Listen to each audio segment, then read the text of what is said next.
परम पूज्य बाबा साहब अम्बेडकर के संविधान की कांग्रेस ने इस संविधान की रचना की है और उसी संविधान में हमको आपको अवसर की क्षमता मिली, उपासना की स्वतंत्रता मिली, विश्वास की स्वतंत्रता मिली, धर्म की स्वतंत्रता मिली, विचार की स्वतंत्रता मिली और अभिव्यक्ति की स्वतंत्रता मिली। आज हजारों साल से शोषित और पीड़ित लोग जो थे उनको अगर न्याय मिल रहा है या मिल सकता है तो केवल संविधान से मिल सकता है। अगर संविधान सुरक्षित है तो हम लोग सुरक्षित हैं, अगर संविधान सुरक्षित नहीं है तो फिर हम लोग की आजादी अब खतरे में है। और यही कारण है कि भारतीय जनता पार्टी के लोग कहते हैं कि 1947 में आजादी नहीं मिली है, यानी जब देश के हजारों लोग आजाद हो गए, करोड़ों लोग आजाद हो गए, तो हजारों साल तक गुलाम थे, उनको आजादी मिली है तो 15 अगस्त 1947 को मिली। जो लोग कभी पढ़ नहीं सकते थे, उनको नौकरी नहीं मिल सकती थी, उनको आगे बढ़ने का अवसर नहीं मिल सकता था, उनको आजादी मिलती है 1947 में। लेकिन जानबूझ करके भारतीय जनता पार्टी इस देश में भ्रम फैला रही है। वो कहती है कि जो आजादी है वो 2014 में मिली है, यानी इसका मतलब हमारी आजादी को वो अपनी आजादी नहीं मानते हैं। हमको आजादी, हमको शिक्षा में पढ़ने का अधिकार मिला, हमको पूजा करने का अधिकार मिला, हमको उपासना का अधिकार मिला, हमको मंदिर में जाने का अधिकार मिला, हमको आगे बढ़ने का मौका मिला। इस देश के करोड़ों लोगों को नौकरी में, शिक्षा में, संपत्ति में, सब में अधिकार मिलने लगा। उस आजादी को वो आजादी नहीं मानते हैं और यही कारण है कि आज वो साजिश कर रहे हैं। और क्या साजिश कर रहे हैं कि जो आजादी के बाद आपके बच्चों को पढ़ने का मौका मिला, आपके बाप दादाओं को पढ़ने का मौका मिला, उनको नौकरी मिल गई, नौकरी के बाद उनको पेंशन मिल गई, तमाम लोग पढ़ लिख कर आगे बढ़ गए और जो पशु से बदतर जिंदगी थी उस पर एक अच्छी जिंदगी जीने लगे। और यही बात भाजपा को अच्छा नहीं लगता है। आज इस देश में एक साजिश हो रही है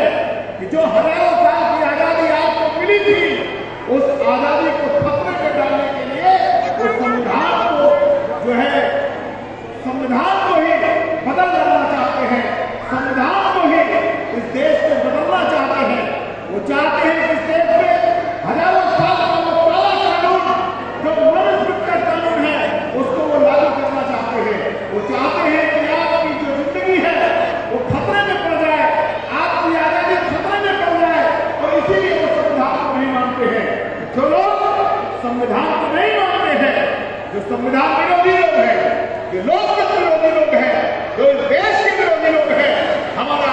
आप सबको मिल करके एकजुट होकर के उनसे मुकाबला करना होगा। और मुकाबला करने के लिए जिसकी जितनी संख्या हमारी उसकी उतनी हिस्सेदारी। इस देश में हर जाति धर्म के लोगों को न्याय मिले,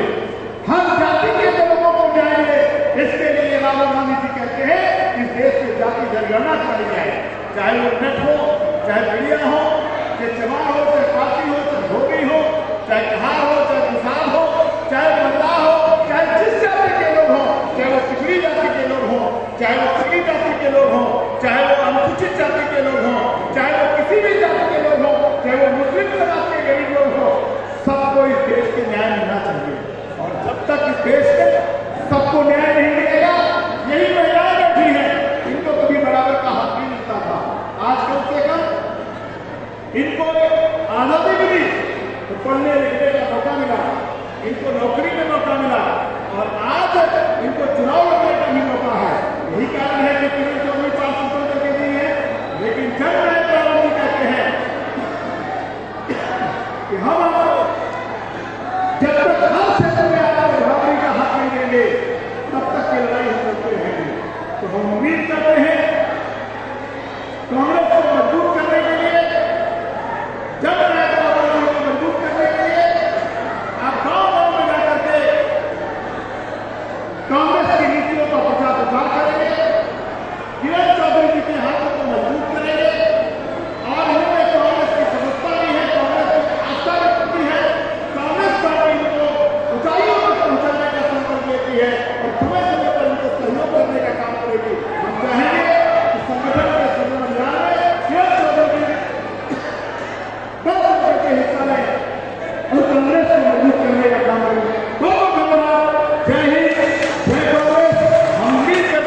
आप सब लोग